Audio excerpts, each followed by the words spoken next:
आज 26 जनवरी है तो कुछ हो जी।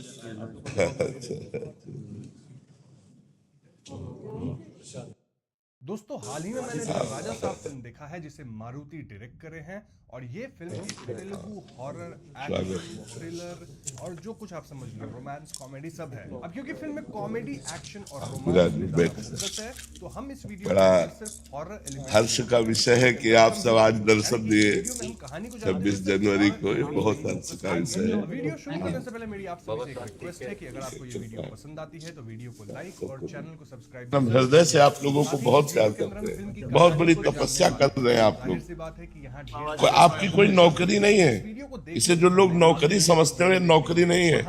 प्राणों को न्यौछावर करने के लिए इस बात को देखकर जहां भी खड़े कर दिए जाओ वहां प्राण बलिदान करने के लिए खड़े हो। हम प्रणाम करते हैं, नमस्कार करते हैं अपने भारत के सैनिकों को और पूरे भारतवासियों से प्रार्थना करते हैं अगर थोड़ी भी राष्ट्र प्रियता है तो हमारे राष्ट्र सैनिकों का आदर कीजिए। इनको एक नौकर मत समझिए। ये राष्ट्र पर बलिदान होने वाले वो वीर हैं जिनको नमस्कार करना चाहिए, जिनको आदर देना चाहिए। हमारा राष्ट्र सैनिक पहाड़ों पर, हिमालय पर, बॉर्डर पर जहां भी लगा दिया जाए वहां कष्ट सहता हुआ हमको अंदर सुरक्षित किए हुए। हमारा जो अंदर सुरक्षित है वो बाहर की सीमा में आप लोग लगे हुए इसलिए सुरक्षित है। आज हम जो आनंद पूर्वक जी रहे हैं वो आपकी समर्पण वृत्ति के कारण जी रहे हैं। नहीं हमारा आनंद नष्ट हो जाए। ये जो हम देश के अंदर आनंद मना रहे हैं वो आपके वहां बॉर्डर पर खड़े हो। हम यहाँ आनंद मचाते हैं और वहां आप गोलियां खाते हैं। इसलिए हम पूरे भारतवासियों से प्रार्थना करेंगे थोड़ी भी राष्ट्र प्रीता है तो हमारे राष्ट्र सैनिकों का आदर किया जाए, राष्ट्र सैनिकों को सम्मान दिया जाए जो हमारी राष्ट्र सुरक्षा में लगे हुए हैं। इनसे बढ़कर कोई नहीं है। कौन नहीं चाहता अपनी बीवी बच्चों के पास रहना। साल साल भर हो जाते हैं, चेहरा देखने को नहीं मिलता अपने गांव का, अपने नगर का, अपने परिवार का। फिर भी हमारा राष्ट्र सैनिक प्रसन्न होकर राष्ट्र पर बलिदान होने के लिए लगा है। ऐसे राष्ट्र सैनिकों का यदि सम्मान न हो इससे बड़ी हानि और कोई नहीं हो सकती। उत्साहवर्धन करना और सम्मान करना ये सम्माननीय है। जैसे संत सम्माननीय है वैसे सैनिक सम्माननीय है। हमारी दृष्टि में संत और सैनिक दोनों एक राशि हैं और दोनों एक ही भाव रखते हैं। संत अपने जीवन को तपस्या में करके पूरे राष्ट्र का संवर्धन सुख चाहता है और वो अपने प्राणों को बलिदान करके राष्ट्र की रक्षा चाहता है। इसलिए संत और सैनिक दोनों सम्माननीय है। दादी गंगम्मा सबको दिया। बाबा आप स्वस्थ रहे, कृपा बरसाए रखे बाबा। नहीं आज हमें बहुत अच्छा लगा। आप 26 जनवरी को आप दर्शन दिए आकर के बहुत अच्छा लगा, बहुत अच्छा लगा। उनका अब मिल पाना नामुमकिन सा प्रतीत होता है। भारत माता दीप गोराई जी, राधे राधे महाराज। राधे राधे महाराज जी, आपके चरणों में कोटि कोटि प्रणाम। महाराज जी, एक प्रेमी वो होता है जिसमें प्रेमी को प्रिया से प्रेम की अपेक्षा होती है और उनके सानिध्य की आकांक्षा बनी रहती है, परंतु वो प्रेम कैसा जिसमें प्रेमी से भी कुछ भी चाह ना रह जाए, ना अपेक्षा रह जाए, मांग रह जाए। प्रेम तो इसे ही कहते हैं, उसे प्रेम नहीं कहते, उसे स्वार्थ कहते हैं। हम आपसे प्यार करते हैं, आप हमसे प्यार कीजिए, इसे स्वार्थ कहते हैं।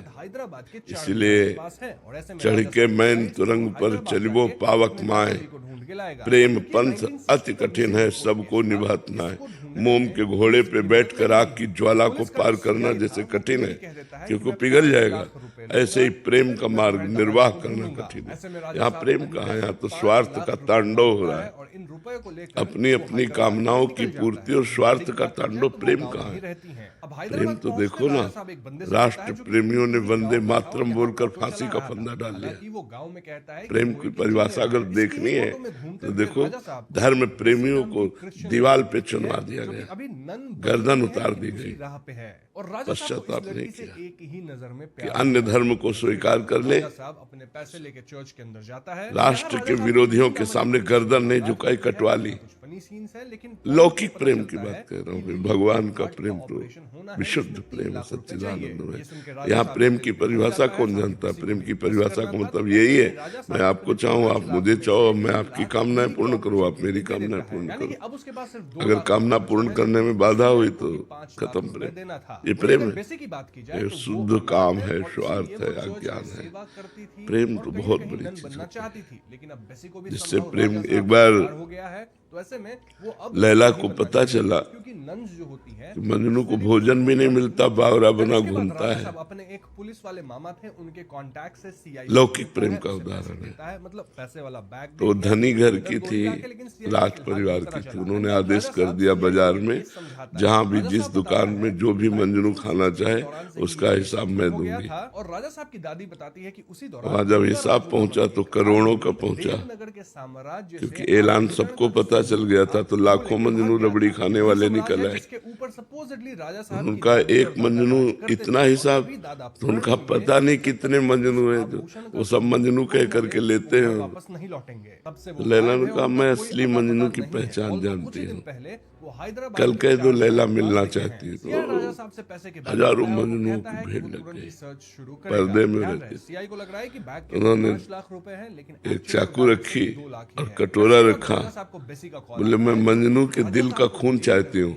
उसके दादाजी पीछे हटने लगे। लाख रुपए लेके भाग गए। जो रबड़ी खाने वाले मंजनू थे, जो असली मंजनू थे, जब उसे पता चला मुस्कुराया और चाकू उठाई, तो मारने को कहा। तो बोले मंजनू ये है, ये रबड़ी खाने वाले मंजनू।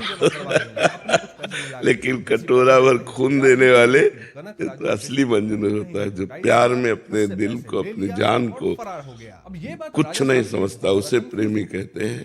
देखो ना, आज भी कहीं न कहीं हमारे सैनिकों के हृदय में राष्ट्र प्रेम है। उनको पता है मैं बॉर्डर पे हूँ, किसी भी समय शूट हो सकता हूँ, किसी भी समय गोली लग सकती है।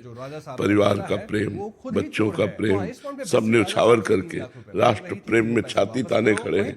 और तेरे दिन घटनाएं सुनने को मिलती है। तो राष्ट्र प्रेम का देखो स्वरूप, जो अपनी जान की भी परवाह नहीं करते। नौकरी व्यापार तो सब कोई कर रहा है, लेकिन राष्ट्र के लिए, समाज के लिए प्राण देना, तो ये बात प्रेम एक अलौकिक वस्तु होती है। प्रेम में बलिदान है अपना।